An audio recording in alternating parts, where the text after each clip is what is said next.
ever feel like an imposter? A lot of people do right now, especially trying to use artificial intelligence in the classroom. It has been really fun. I have been using it in the classroom with my students for almost a year now, a little over a year actually, ever since it came out, because in marketing, it's so unbelievably important that we are ahead of the curve in terms of our students graduating from higher education so that they are as employable as absolutely possible. It's always been a pretty big priority for us here at Point Loma Nazarene. I am CKalberg, and I am an associate professor of marketing at Point Loma. I've actually been teaching for 10 years, and I've been using AI for, like I said, about over a year in the classroom at Point Loma.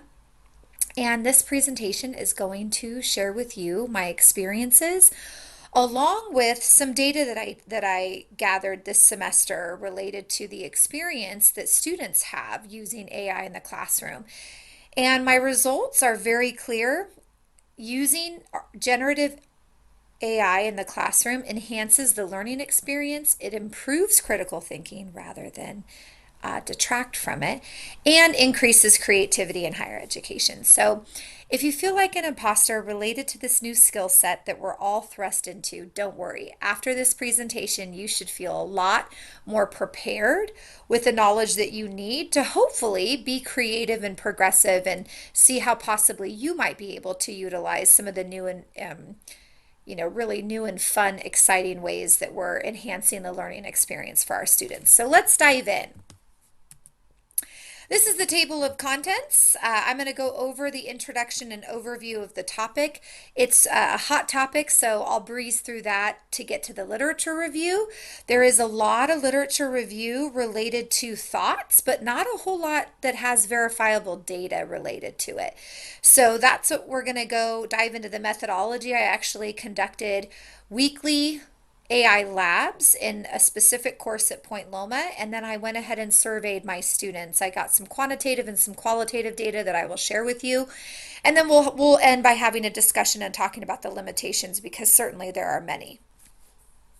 All right, so why is this so important? Well, I want to do another reference, right? So I talked about imposter syndrome at the beginning, but let's do another reference.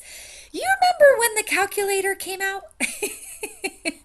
Remember how educators and scholars were all up in arms about how a calculator was going to actually decrease higher education problem solving skills that students desperately needed? But guess what happened?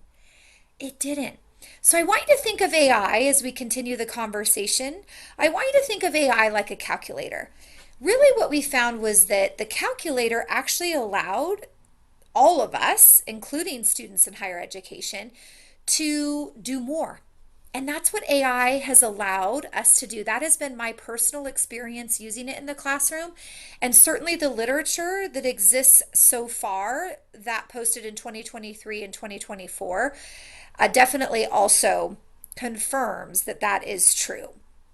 So let's go over a few things.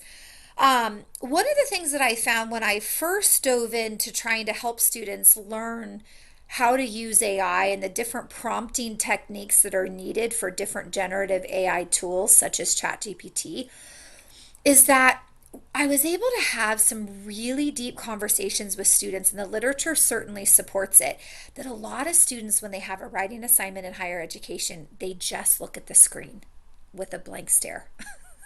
They have no idea how to start, where to start, and writer's block is a huge thing. The interesting part is that now, having used AI for as long as I have in the classroom, I don't get those blank stares, and we've completely overcome writer's block, meaning students are able to immediately dive into the writing assignment, and they're able to complete the task relatively quickly. And we'll get into more about that. But then, interestingly enough, I thought this was very interesting. The World Economic Forum in 2023, their international forum in Switzerland, they actually ditched blockchain and meta and Bitcoin and all of the really hot topics that we've seen in technology over the last several years. They ditched those to solely talk about artificial intelligence and specifically ChatGPT. So it's something that's on everybody's minds, not just higher education. And it's something that's really important for all of us to get a grip on and understand how we may be able to utilize it within our discipline in higher education. So, what I wanted to do was I wanted to create a very specific period of time. So for me in this project, I did an 8-week period in my digital marketing content course, which is primarily seniors and juniors in higher education. And over 8 weeks, I implemented a weekly AI lab assignment. And they were allowed to use any AI tool that they wanted. The majority of the time, it was ChatGPT, but we certainly use many others as well. So I wanted them to have the familiarity and I wanted them to have a low risk environment in the classroom where they were graded based on participation and based on how well they achieved the learning objective for the assignment rather than penalizing them for how well they knew the tool or utilized the tool. Because it was a new skill set, I created a low risk environment for students to really thrive and learn the new skill. And so my statement of problem is generative AI tools like ChatGPT are enhancing the learning experience for students in higher education as well as increasing creativity and critical thinking skills, but very few educators are using the technology in the classroom. So my research question is, do students self-report that using generative AI tools like ChatGPT in the classroom improve the learning experience and increase creativity and critical thinking skills at my particular institution? All right, so the literature review, there is actually a pretty good amount of literature review, which I was surprised by. The majority of the literature review affirms that indeed using AI and letting students practice using the tools such as ChatGPT in higher education, it does enhance the learning experience, increase creativity similar to the calculator. We thought that the calculator was going to decrease our problem solving skills, but in fact, it actually allowed us to do more. Same we're seeing with AI tools like ChatGPT. It's actually increasing creativity and critical thinking. And I'm going to show you how in just a minute.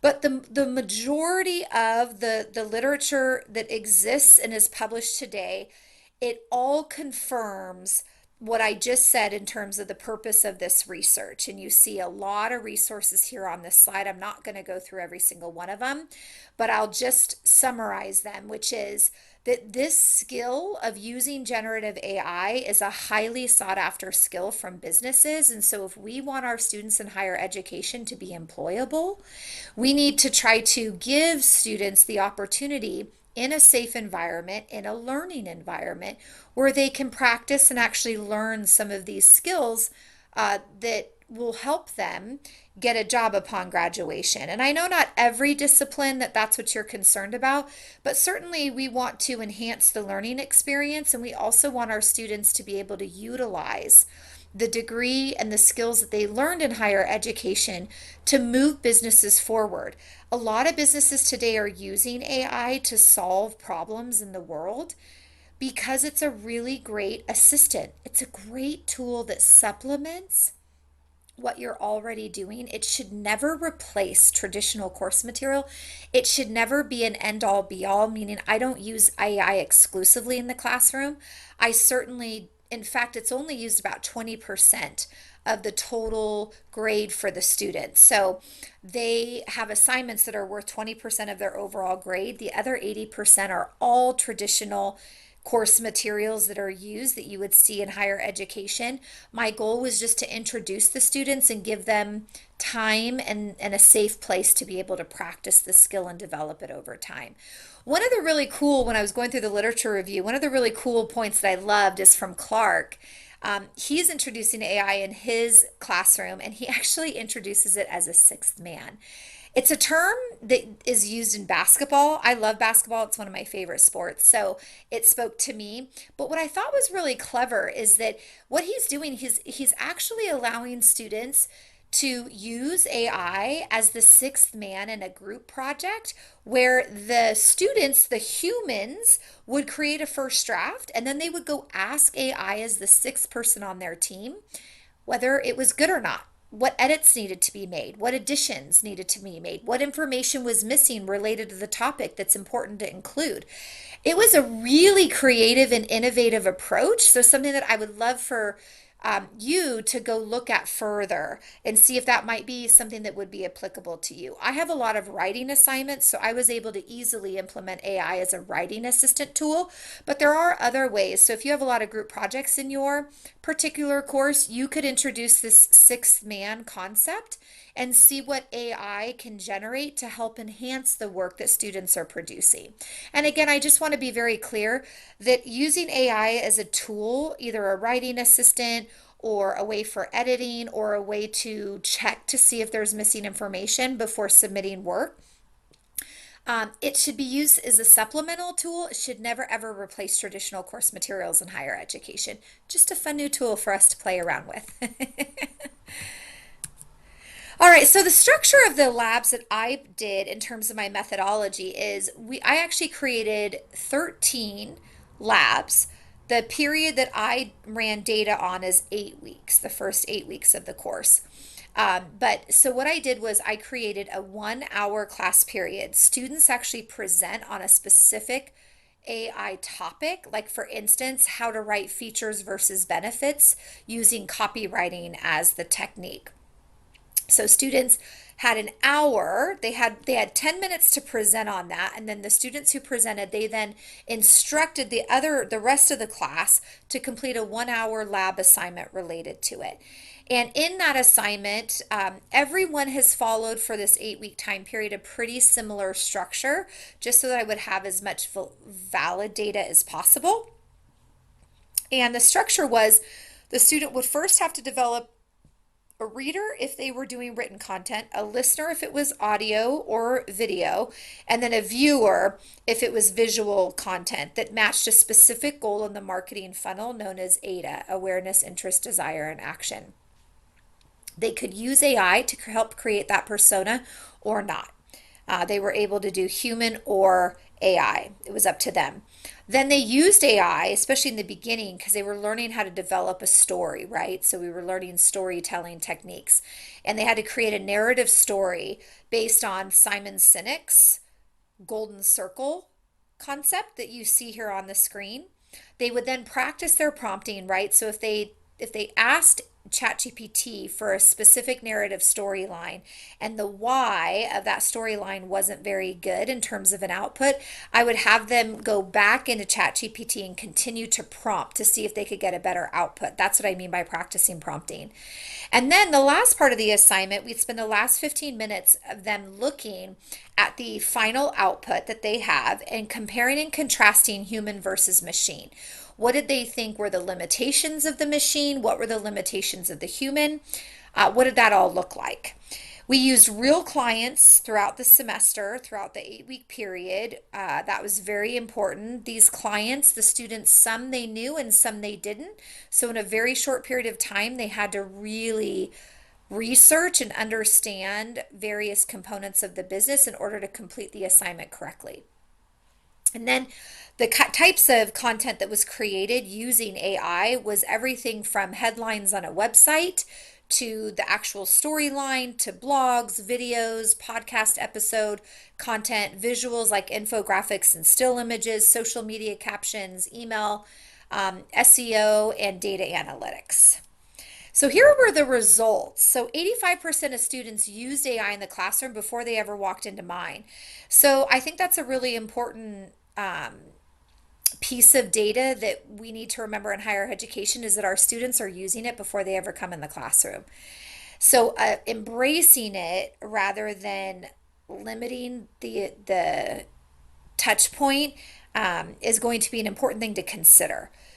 And then very interestingly, I was hoping that over the 8 week period, that if students rated themselves as a beginner or intermediate in terms of their skill level using AI like ChatGPT, I was hoping they would all, after the 8 weeks, move themselves up a level. And in fact, that's what happened. And that's the second statistic that you see here. Almost every single student in the course did very much so believe that AI increased their creativity. And again, almost 90% agree or strongly agree that the weekly labs helped increase their critical thinking skills, because what I noticed is typically before I used AI in the classroom, let's say that I gave an assignment to create a 1,000-word blog. Most of the students would have no idea where to start. They would have no idea how to be creative in it. They often would just honestly write something that was subpar and submit it without even reading or editing it. The great thing about AI was that output, that hurdle of an output, was completely overcome through AI. They could create a 1,000-word blog in minutes, but then you know what was happening? I was having these amazing conversations with my students about the actual content, and was the content good enough to achieve a business's mission and goal.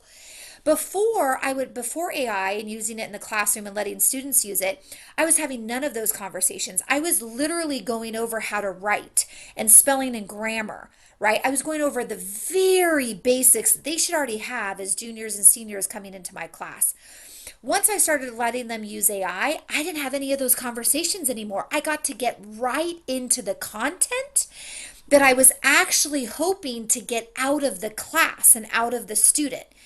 And so I have been having far deeper, way more critically thinking conversations than I've ever seen in the 10 years that I've taught at Point Loma Nazarene University. So I definitely believe that using AI, it does not detract from critical thinking. It does exactly what the calculator did for us with problem solving. AI just allows students to do more and to dive deeper. 33% said that AI actually enhanced the learning experience, and 67% said it does but shouldn't be relied on, which means about 100% believe that using AI enhances the learning experience. However, interestingly enough, the students understand that they should not rely on the tool. I love that. I think that we can rest easy as educators knowing that students already have a good sense that there are significant limitations of AI, and it should never be something that's relied on, but certainly does enhance the learning experience.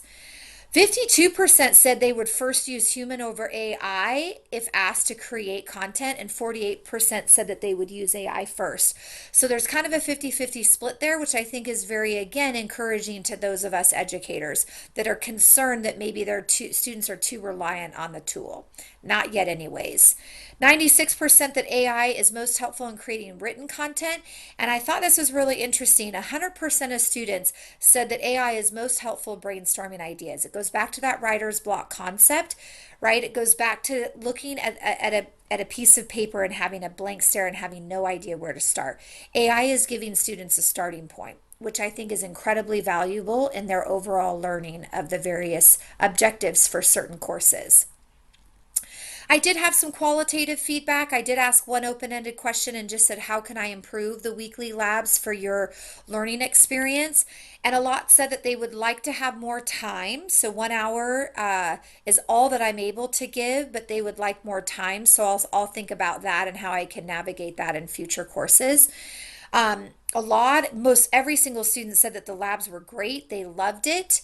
There were a few that felt that they were repetitive and would like some creative freedom. So after the 8-week period, I've actually implemented more creative freedom, and it's been really fun. We've been having a lot more fun in the classroom, and again, having those really awesome conversations. So there's loads of limitations here. Listen, the sample size for my particular survey was only 30 students. I'd love to replicate that survey. In fact, I'm working with other educators right now to do so, to see if we can get some generalizable data so that it can be more applicable to the national higher education audience. In addition, the reality is that we cannot AI is never going to replace our traditional materials that we use in a course, and it's very important that educators continually to think through how can you integrate AI in your classroom without compromising learning, rigor, and critical thinking skills. And then I do think that using AI tools to help with writing and other content in higher education is novel right now because it's all fun and cool. However, we have a marketing advisory board that's made up of almost 40 of local and national chief marketing officers for our particular discipline at Point Loma Nazarene University. And a lot of them have said, listen, we don't want to teach students tools. We want to teach them theory. We want to teach how the critical thinking skill of how to apply a new tool like ChatGPT to ensure that a business can be more productive, more efficient, more effective. So we want to, as educators, we want to give students an employable skill, but we also want to make sure that we're not teaching them tools, we're teaching them how to use the tool to be productive, effective, creative, and to critically think through whether that tool is achieving the organizational goals for a business that they set out to achieve. Here are my references. I have a ton.